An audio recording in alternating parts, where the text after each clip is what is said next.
Hello students, हम लोग dimension के चैप्टर को कंटिन्यू करते हैं। अपने लास्ट लेक्चर के अंदर मैंने डायमेंशन की आपको फर्स्ट एप्लीकेशन सॉल्व करने सिखाई थी। How we can check the formula.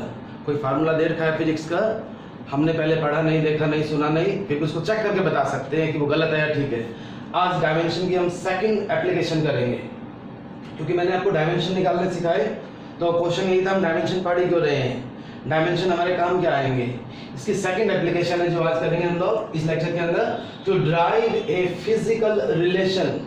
10th class तक आप फार्मूले बुक्स के अंदर गिवन होते हैं, उसका रट्टा लगाते हो, कोई नया फार्मूला ड्राइव नहीं कर सकते, लेकिन डायमेंशन की हेल्प से हम लोग नए फार्मूले ड्राइव भी कर सकते हैं। मैंने यहाँ एक एग्जाम्पल लिया है कि सिंपल पेंडुलम क्या होता है, घड़ी के अंदर जो ऑसिलेट करता है उसको बोलते हैं पेंडुलम। अगर यहाँ देखना हो तो सिंपल थ्रेड की हेल्प से एक बॉब, स्फेरिकल बॉडी होती है मेटल की बनी हुई, उसको बॉब बोलते हैं। It is free to oscillate.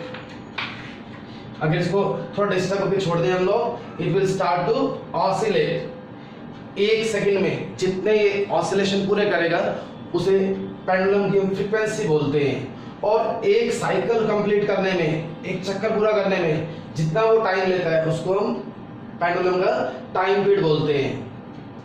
अब क्वेश्चन ये है, जो एक साइकिल कंप्लीट करने में टाइम लेता है वो कैलकुलेट करना हो तो उसका फार्मूला कैसे हम खुद बनाएं। यहाँ एक सिंपल क्वेश्चन लिखा है मैंने, if time period of a simple pendulum possibly depends on mass of the Bob. जो टाइम पीरियड होगा हो सकता है इसके मास के ऊपर डिपेंड करता हो, ये हल्का है, भारी है, हमें नहीं मालूम कुछ भी अभी। लेंथ ऑफ द पेंडुलम की लेंथ कौन सी होती है, थ्रेड की length, this one, plus Bob के सेंटर से लेके यहां तक का डिस्टेंस, इसको बोलते हैं हम लेंथ ऑफ द पेंडुलम। यहां अगर मैं शो करूं तो ये चीज डायमीटर कंप्लीट यहां तक होता, मैंने रेडियस से स्टार्ट किया है। Third one is acceleration due to gravity, जो कि 9.8 मीटर पर सेकंड स्क्वायर होती है और अर्थ सरफेस।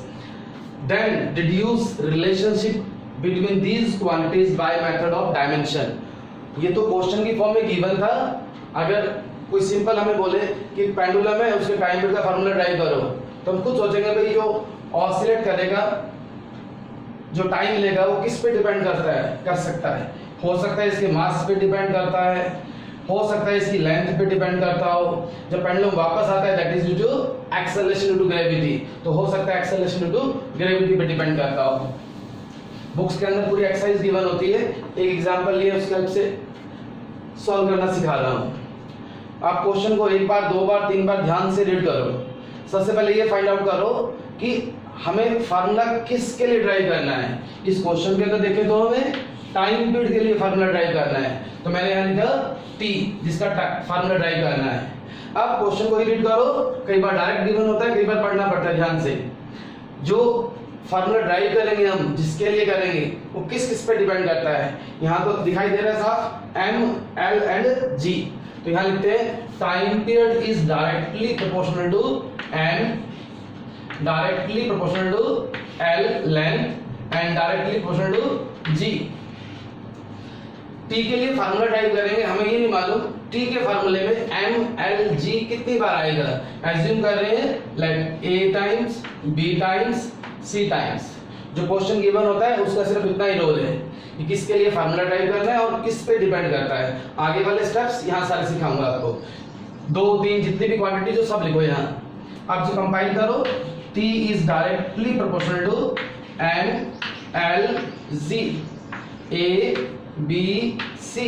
इस प्रोपोर्शनलिटी के साइन को हटाएंगे हम, T is equal to some constant से K, M, L, G, A, B, C। Here K is some dimensionless constant। Dimensionless constant क्या होते हैं, ऐसी क्वांटिटी जिनकी डायमेंशन ना हो और वैल्यू कांस्टेंट रहे। फर्स्ट स्टेप हो गया कंप्लीट, इसको इक्वेशन नंबर 1 बोल दो। अब जितनी भी टर्म्स हैं सबके डायमेंशन हम लिखो। या टी क्या है, टाइम का क्या होता है dimension formula, m0 l0 t1।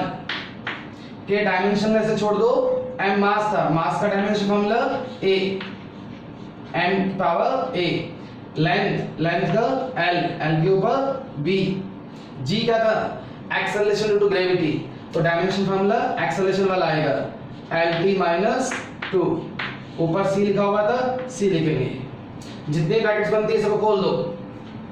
मैं क्वेश्चन लॉक कर रहा हूं ये,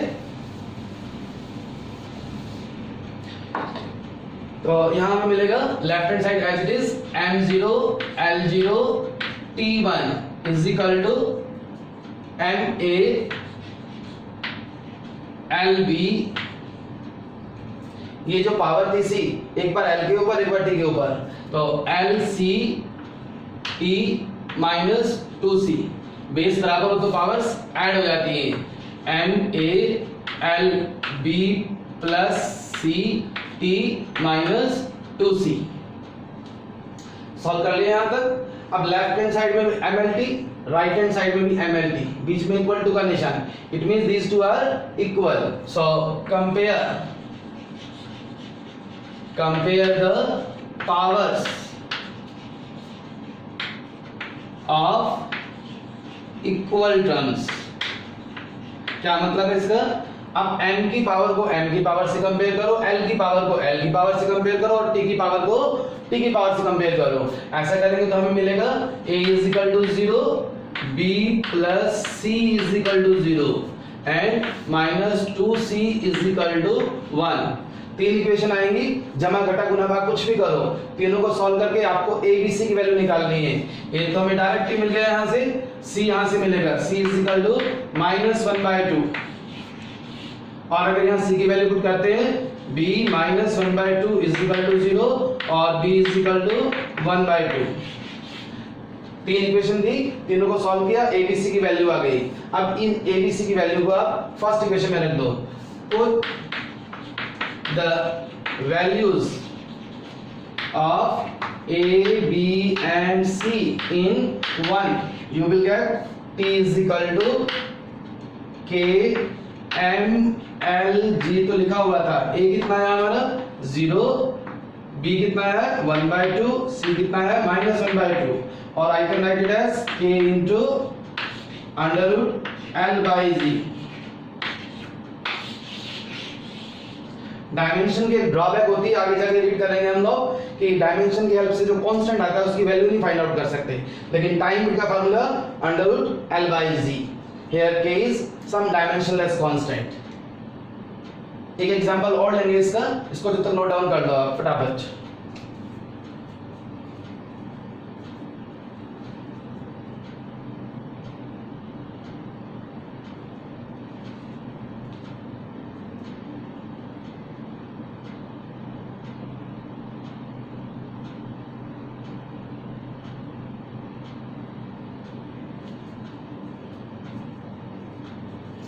नोट डाउन कर लिया, इसको मैं रब कर रहा हूं।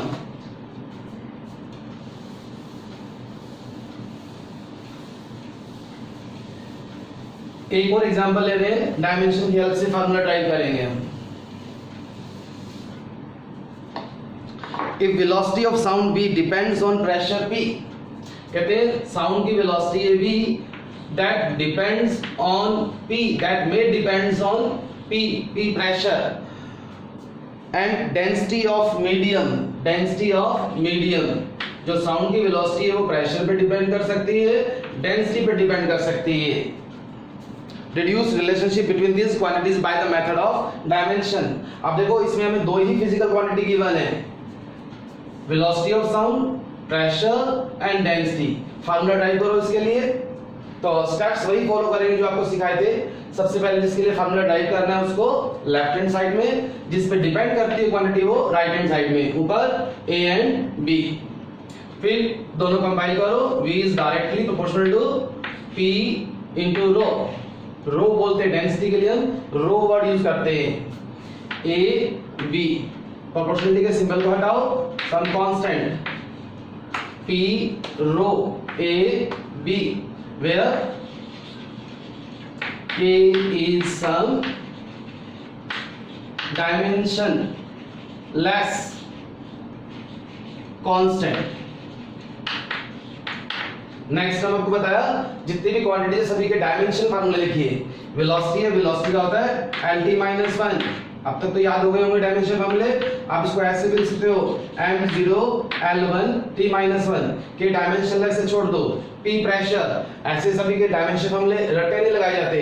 प्रेशर आपके माइंड में आना चाहिए। प्रेशर का फार्मूला क्या होता है? Force over area. फोर्स का डायमेंशन फार्मूला mlt-2, एरिया का l2। तो क्या मिल गया आपको? m1 l-1 t-2। ये प्रेशर का डायमेंशन फार्मूला है। m1 l-1 t-2।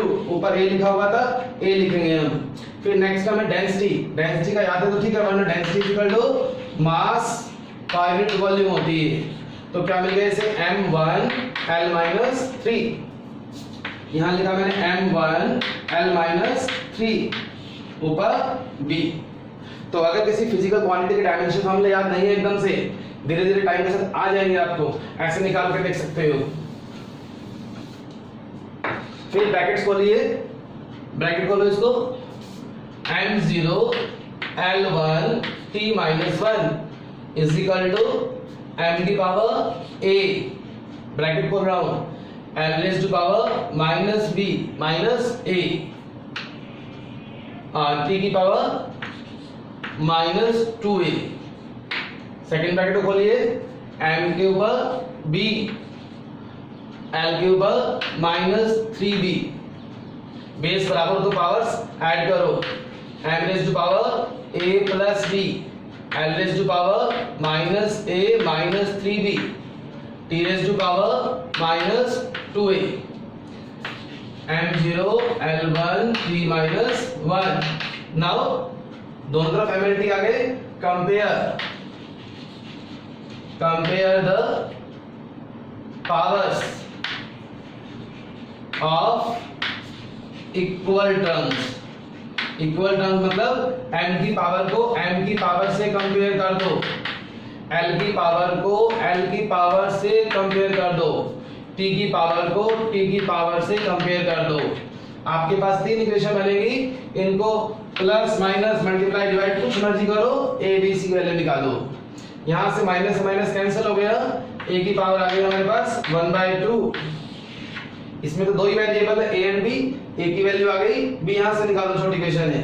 तो 1/2 plus b is equal to 0 और b is equal to minus 1/2।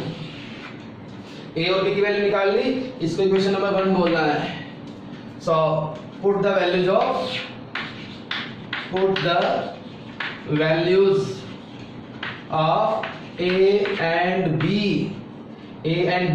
in equation number 1. You will get b is equal to some dimensionless constant under the root p by rho। 1/2 था, उसका root आ गया, -1/2 था, इसलिए नीचे लिख दिए दोनों रूट के अंदर। ये वेलोसिटी ऑफ साउंड का फार्मूला होता है। इस तरह से क्वेश्चन गिवन है बुक में बहुत सारे, आप जस्ट स्टेटमेंट को 2 3 4 बार ध्यान से पढ़ो, ये नोट डाउन करो किस के लिए फार्मूला ड्राइव करना है और वो क्वांटिटी किस किस के ऊपर डिपेंड करती है। आपको मैक्सिमम 3 टर्म्स बनेगी, a b and c, last में 3 इक्वेशन आएंगी, सॉल्व करो, वैल्यू पुट करो, आंसर आ जाएगा। तो इसके बाद आप डायमेंशन की सेकंड एप्लीकेशन की जितने न्यूमेरिकल मिलते हैं बुक में सॉल्व करो। और अगर किसी प्रॉब्लम आती है पर्टिकुलर, तो जैसे मैंने आपको पहले बताया था, मेरे व्हाट्सएप नंबर के ऊपर मेरे को सेंड करो, मैं आपको सॉल्यूशन भेजूंगा। एक छोटा सा क्वेश्चन और, हम लोग फिजिक्स पढ़ते हैं, फिजिक्स क्या है? वही जो हमारे डेली रूटीन के अंदर काम आती है, हर जगह देखते हैं फिजिक्स को। एग्जाम्पल के लिए ये बॉल पेन है ना, बॉल पेन क्यों बोलते हैं इसको बॉल पेन? क्या इसके अंदर कोई बॉल लगी हुई है? बॉल पेन बोलते हो, बताओ क्या इसके अंदर भी कोई फिजिक्स है? मैंने एक पेपर ले लिया, इसके ऊपर लिखते हैं बॉल कहाँ है। अगर मैं इस पेपर के ऊपर ऑयल तेल खिंडा दूं, डाल दूं बहुत सारा और लिखूं, लिखा जाएगा? नहीं लिखा जाएगा। क्यों? इसके अंदर एक्चुअल में छोटी सी बॉल होती है। पेज के ऊपर लिखते हैं फ्रिक्शन की हेल्प से वो बॉल रोटेट करती है और इंक नीचे आती रहती है। जब इसको ऑयली कर दिया, वो बॉल तो घूम ही नहीं पाई। क्यों? फ्रिक्शन के फोर्स को हमने खत्म कर दिया। अगर आप इस पेन को 2-3 बार नीचे डालो ना जमीन के ऊपर तो बॉल निकल जाएगी, खुरदरापन आएगा, आप नोट कर सकते हो, इसलिए इसको बॉल पेन बोलते हैं। ये क्यों बताया मैंने आपको? जस्ट ये शो करने के लिए हर जगह फिजिक्स हमारे काम आती है। आज ही करो अब इस लेक्चर में। Thank you.